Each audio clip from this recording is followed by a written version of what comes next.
Medical examination sa grade 2 pupil nga ginsulod sa sako kagintampukan sang basura nagpakita nga ini ang ginhimuslan. Suspect dakop sa Banwa sang Ahoy, Iloilo. Yaring report.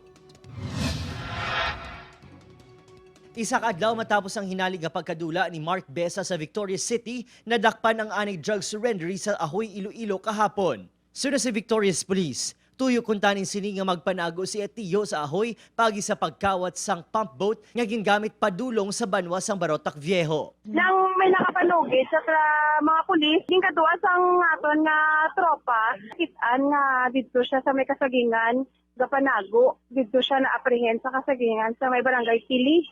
Si Besa ang magapangatubang sang kaso nga rape with homicide matapos nagwa sa eksaminasyon sa lawas ang bata ginhimuslan ini base man sa laceration sa iya kinatawo. Nakitaan man ang mga lagob sa lawas ang bata, maluwas pa sa na-dislocate sining liog. Mismong asawa sang sospek ang nag-angot sa iya bana sa makaluluoy nga nadangatan sang biktima. Maluwas pa nga nakita ini sang iya kaugalingon nga bata nga nagahit-hit sa droga sa mismo nga adlaw nga natabo ang krimen. Una pa nga nagpakuno-kuno si Besa nga nagabulig pangita sa bata sang Domingo matapos sa kabatyag sang kakulba ang iya lola nga masobra na 5 ka oras nga nadula ang biktima.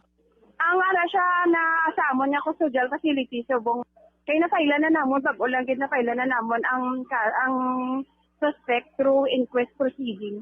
Suno sa makaingod ni Besa, tuyo pakuntani sini nga ilubong ang bata sa idalom sa iya puluyan matapos sa diskubrihan ang pila ka mga buho. Upod si Reynald Castillo, Adrian Prietos. 1 Western Visayas.